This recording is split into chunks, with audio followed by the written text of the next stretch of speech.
Okay, let's dive in. There's this huge, age-old question, isn't there? Where does our knowledge actually come from? I mean, how do we know It's stuff? fundamental, yeah. And we're tackling it today because a listener sent us some really interesting sources, excerpts from, well, a classic, an essay concerning human understanding. A foundational text, for sure. Absolutely. And it's not just dry philosophy. The author actually tells us how it started. Picture this.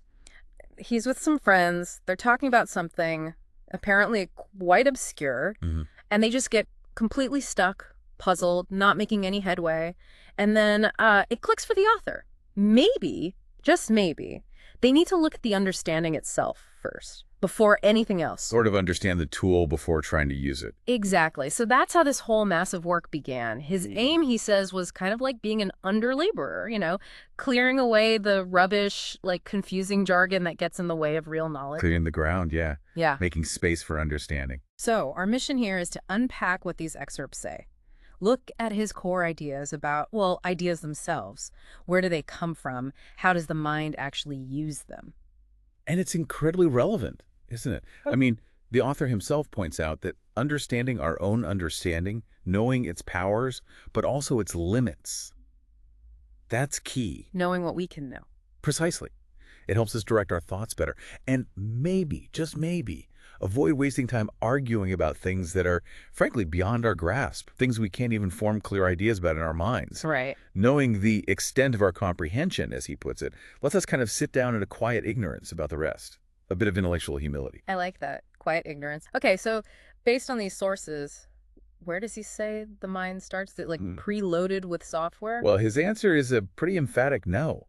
Not preloaded at all. His foundational claim is that all the materials of thinking, everything we have in our minds, comes from one place: experience. Experience, okay. And he says there are just two fountains of knowledge, two sources that supply everything. Only two. What are they? First one is sensation. Pretty straightforward. Our senses, sight, hearing, touch, taste, smell, interacting with the external world, conveying perceptions into the mind, ideas of things like, whiteness, hardness, sweetness, stuff from out there. Okay, makes sense. Input from the world. What's the second? The second fountain is reflection.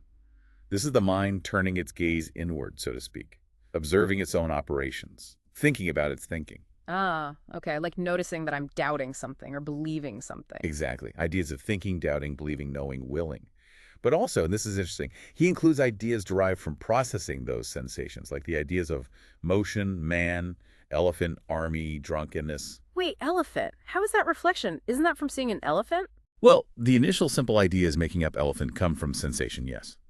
But the complex idea of elephant is a distinct thing, or thinking about an elephant, or an army, or drunkenness.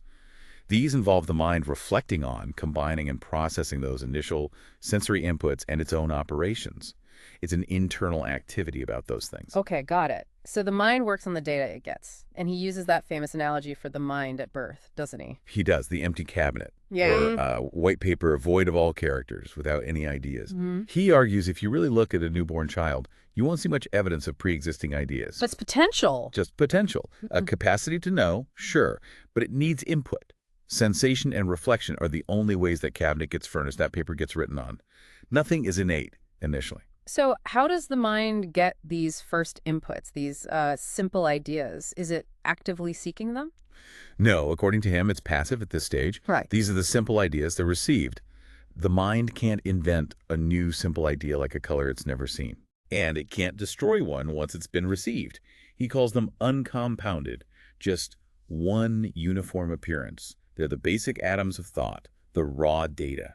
Okay, passive reception of simple ideas from experience. This seems to lead directly into a major part of his argument, challenging this idea of innate principles, things we're born knowing. Exactly. This was a huge debate at the time. If everything comes from experience, what about, say, logical rules like A is A, or basic moral truths? Aren't they just assumed to be built in? Yeah, you'd think so. How did people argue for them being innate? Well, the main argument he tackles is the one from universal consent. The idea was, look, everyone agrees on certain things as soon as they understand the words, right? Like whatsoever is, or maybe some basic moral rules. So universal agreement must mean it's innate. That was the assumption. But he pushes back hard. First, he says, look, even if everyone agreed, which he doubts it wouldn't prove innateness, maybe there's another way people reach agreement. Like learning. like learning or reasoning from experience exactly. But more importantly, he argues, there isn't universal consent. Oh. He points to children and people with significant cognitive impairments. Idiots was the term used then. Are they aware of these complex logical maxims from birth? Like, it is impossible for the same thing to be and not to be. Well, no, probably not. Right. He argues they're completely ignorant of them. If these principles were truly stamped on the soul from day one, every one of the soul, including infants, should know them. But they clearly don't. You need to acquire the ideas involved in those maxims first, through experience. That seems a strong point for logic. What about morality? Don't we have an innate conscience, maybe? A feeling of right and Right. wrong? He applies the same logic. Again, he looks at the evidence from experience. Do people universally act according to supposed innate moral rules? He points out that, well, no, many individuals, even whole nations, seem to transgress these rules quite happily with confidence and serenity. How could that be, he asks, if these rules were deeply imprinted? Plus, people's consciences often point in opposite directions. And what's considered virtue or vice changes dramatically based on custom and reputation in different societies. So morality might be learned or culturally defined, not innate. That's what he suggests. He specifically asks about doing as he would be done unto. Is that really innate, or is it something carefully taught, instilled through education and social pressure? The sheer variety of moral practices argues against a universal innate code, in his view. Okay, one more big one, often cited as innate, the idea of God. Surely that's widespread enough. He tackles that too. First, he actually doubts if the idea is truly universal, citing accounts of tribes that supposedly lacked a concept of God. But even setting that aside, even if belief was universal, he argues it still wouldn't prove innateness. How else could it arise? Well, reason could figure it out, he suggests, by reflecting on the world the visible marks of power and wisdom in nature, or perhaps more commonly for most people, it's simply learned. Yeah, through common tradition and vulgar conceptions, picked up from parents, society, language. The very words we use reinforce it. And he thinks the variety of ideas about God also argues against innateness. Definitely. He points to the often gross conceptions found in history, pagan gods with human-like flaws, amours, marriages, copulations, lusts, quarrels. He argues if the idea was a clear, perfect imprint from God himself, wouldn't it be more uniform, more elevated? Mm-hmm. The diversity suggests to him that the idea is something humans arrive at using their own faculties, processing their experiences and cultural inputs, often imperfectly. The most refined concepts of God, he thinks, come from careful reasoning, not innate knowledge. So pulling this section together, his challenge to innate ideas is pretty fundamental. It's about where we should look for knowledge. Absolutely. He's essentially saying, stop hoping for built-in answers. Knowledge depends on us using the tools we do have, sensation and reflection effectively. It's about the right use of those powers nature hath bestowed upon us, not relying on imaginary innate principles.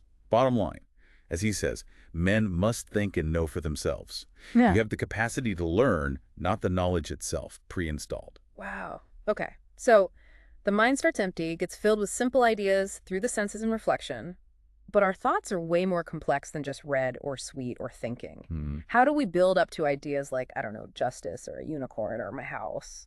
Right. This is where the mind shifts from being passive to being active. It takes those simple ideas, those building blocks, Right. and starts doing things with them. The main way it builds complexity is by combining simple ideas together to form complex ones. Combining them. It also compares ideas and abstracts general ideas from particular ones. But combination is really key for creating these richer concepts. And he breaks down complex ideas into a few main types. The first type he calls modes. Modes, what are those? Think of them as ideas that don't really exist on their own, but are more like qualities, characteristics, or ways of being, dependencies of substances, as he puts it. And there are two flavors of modes. Okay. First, simple modes. These are just variations or combinations of the same simple idea. So if you take the simple idea of space, different distances like a foot or a yard are simple modes. You take the simple idea of unity, or one, then different numbers like a dozen or a score are simple modes, combinations of that single idea. Different shapes are simple modes of extension. Ah, okay. Like turning up the volume on one simple idea. Sort of, yeah, or repeating it or modifying it in a simple way. Yeah. He also includes comparisons like whiter or sweeter. Here, they're like simple modes derived from comparing degrees of a single simple idea. Got it. Simple modes. What's the other kind? Mixed modes. Now, these are combinations of simple ideas from different sources mixing sensation and reflection. These often represent actions, feelings, or complex concepts that don't correspond to one single thing existing out there. Like, give me an example. Okay, his examples include things like sacrilege or murder. Think about it. Those ideas combine simple ideas of actions, from sensation reflection, intentions reflection, object sensation, consequences, sensation reflection. They're complex mixtures. Other examples are beauty. Which is definitely a mix of things. Right. Color, figure, maybe something pleasing from reflection. Also, rainbow, compounded tastes, or modes of thinking like recollection, contemplation, reverie, that kind of loose daydreaming state. Which he notes we barely have a name for. Exactly. Or dreaming. These are all mixed modes, complex combinations the mind puts together. And you mentioned earlier he notes that lots of these mixed modes, especially about actions, have names. Why is that important? Well, he suggests it's because the great concernment of men being with men one amongst another, we really needed ways to talk about actions and social interactions. Ah, for law's society. Precisely. Things like justice, obligation, drunkenness, lying. These are all mixed modes. Having names for them allows us to record and discourse about them efficiently without needing long ambages and circumlocutions, as he puts it. Names are handles for these complex packets of ideas, especially those dealing with human interaction and rules. Okay, so modes are qualities, actions, abstract concepts. What about actual things, like this desk, or a tree, or gold? Right. That brings us to the second type of complex idea, substances. These are the ideas we form of single, particular things that we suppose exist independently, like man, horse, gold. And how are these formed? Are they simple? No, they're complex too. They're formed by taking collection of simple ideas that we observe through experience, always going together, constantly coexisting. Like for gold. Exactly. For gold, it's a collection of simple ideas. Yellowness, a certain weight, malleability, fusibility, and so on. We perceive these qualities consistently together. So we bundle them up in our mind. We bundle them up. But here's the crucial, slightly mind-bending part, according to him. We take that bundle of coexisting simple qualities, and then we suppose they all belong to, or are supported by, some underlying substratum, something that holds them together. A substratum, like a foundation. Yeah, but here's the catch. We have no clear idea of what that substratum is. He says we just suppose it something he knew not what. He uses that analogy, right? The Indian philosopher. He does. The world rests on an elephant, the elephant on a great tortoise. Or the tortoise. Rests on something he knew not what. He compares this directly to how philosophers talk about substance-supporting accidents, the qualities we see. When you push them on what substance itself is, apart from the qualities it supports, they end up essentially saying, something I know not what. Exactly. His point is, we use the word substance as if it's a clear idea, but really, our idea is just the collection of qualities we observe, plus a very vague notion of an unknown support. So our idea of a thing isn't really getting at its core essence, just its observable properties. That's his argument. It's a profound limitation based on our reliance on sensory experience. He also quickly mentions collective ideas of substances, ideas like army or world, which are complex ideas that bundle together many individual substances into one concept.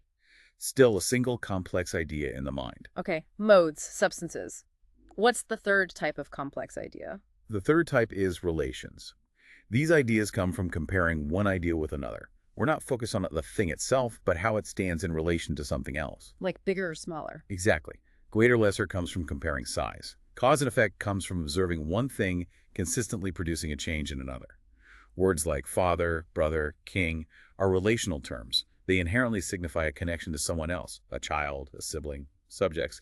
The relation isn't in the father, but arises from the comparison between him and his child. Got it. Comparing ideas. And you mentioned pleasure and pain weaving through all this. Yes, he sees pleasure and pain as simple ideas, coming from both sensation and reflection, but they're incredibly important because they mix with almost everything else and are powerfully motivating.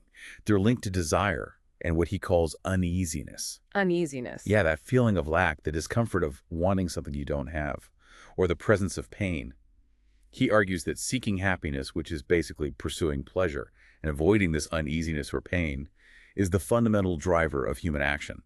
Which leads us neatly into another really key area he explores: power, will, and liberty. Sounds pretty central. Oh, absolutely central to understanding ourselves as agents. The idea of power itself, he says, comes from observation. We see changes happening. One simple idea stops, another one starts. Like ice melting. Like ice melting, exactly, or a ball moving when struck.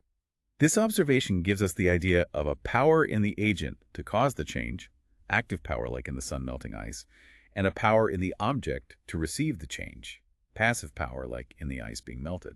We see this constantly, both outside us and within us, our power to think, our power to move our bodies.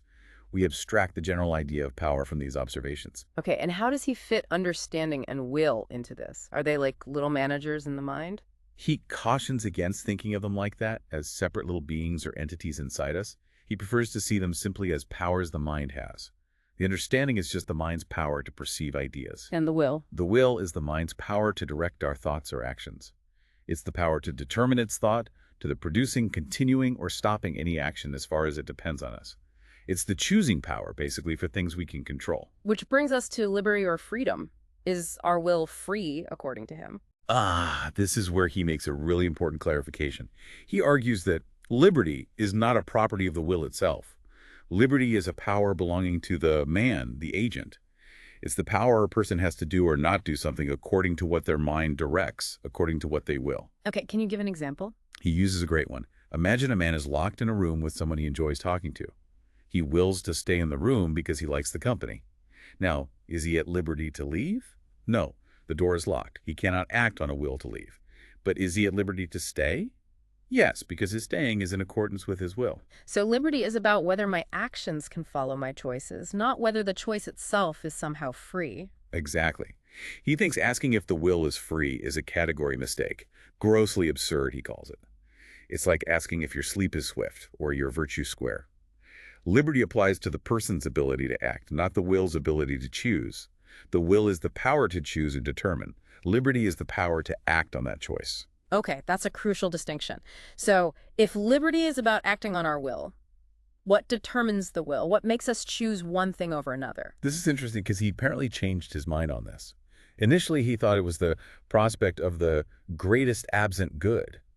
But later, he concluded it's usually the most pressing uneasiness. Uneasiness again, that discomfort. Yes, bodily pain is an obvious one, but also the mental discomfort of desire, the pain of wanting something we don't have. We're constantly pulled by various uneasinesses, he thinks, and the will is generally determined by whichever one is currently the most urgent, the most insistent. That's what pushes us to act, to remove that specific discomfort. And this connects back to seeking happiness. Directly, because happiness involves removing uneasiness and gaining pleasure. But here's the link to liberty again. He believes the highest perfection of intellectual nature is the ability to pursue true and solid happiness. This means sometimes we need to suspend acting immediately on the most pressing desire or uneasiness. Pause and reflect. Exactly. Pause, reflect, examine the situation, and judge what will really lead to long-term happiness, not just satisfy the immediate craving. That ability to pause and choose based on a judgment of true overall good that, he says, is the foundation of our liberty. So we often mess up. We choose badly. We do. And that's why we end up miserable sometimes, even though we're always seeking happiness. It's down to wrong judgments about what will actually make us happy. What causes those wrong judgments? He mentions a few things. Simple ignorance, maybe just don't have the right information. Inadvertency, where we kind of overlook what we actually do know, maybe rush into things. And a really big one, the power of a wrong connection of ideas. You mentioned that earlier, association of ideas. That sounds really powerful. It is. He devotes a whole chapter to it later, recognizing its influence. It's how ideas get stuck together in our minds, not through reason or any natural link, but just by chance or custom or upbringing, education, custom, and the constant din of their party, he says. Accidental links. Purely accidental, often. Uh-huh. But powerful. He gives some fantastic examples. Think about a child being told scary stories about goblins in the dark. Yeah.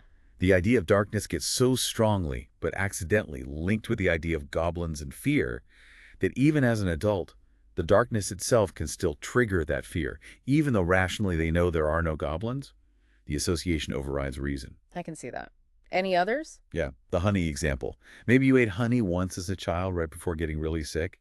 The taste of honey gets accidentally linked with nausea. Years later, you taste honey and feel sick or disgusted, and it feels like a natural aversion. But it's just that old accidental link. Exactly. Or associating a specific room with grief because someone died there. The room itself becomes unbearable because the idea of the place is powerfully connected through association with the idea of pain and loss. And he thinks these associations are hard to break. Extremely hard. He says they can work as strongly as natural connections, and even when reason tells you the link is illogical, the association often holds firm, especially if formed early or under strong emotion. They can blind their understandings, make people hold contradictory beliefs, or develop irrational fears and prejudices without realizing the arbitrary origin. Wow. So a lot of what feels natural or deeply true might just be these accidental pairings of ideas. He strongly suggests it. He thinks this wrong connection of ideas could explain many seemingly irrational sympathies and antipathies, why we love or hate certain foods, places, people, for no apparent logical reason. And even bigger things. Maybe even, he speculates, many quarrels propagated and continued in the world. People get ideas stuck together through their culture, their group, their upbringing, and they just cannot separate them mentally, leading to entrenched positions that resist reason. That's quite a thought. It really puts a different spin on how fixed our views might be. So we've covered a lot of ground here. We really have. From the very beginning, the mind as an empty cabinet, filled only by sensation and reflection. Rejecting those innate ideas. Right. To how the mind actively builds complex ideas.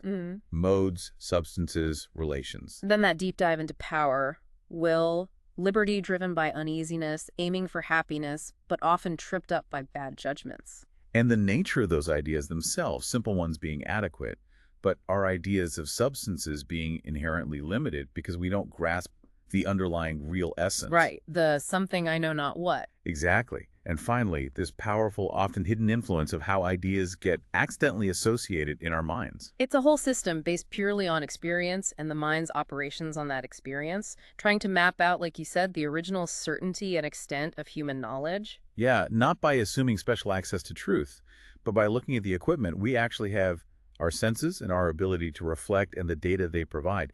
His goal, and maybe the benefit for us listening now, is that understanding these workings, and especially the limits, can help us figure out the extent of our comprehension. Maybe make us a bit more careful, a bit more humble about jumping into debates or making grand claims about things that might be built on shaky mental ground or might just be beyond what our experience-based understanding can really handle. which definitely leaves us with something to chew on. Here's a thought.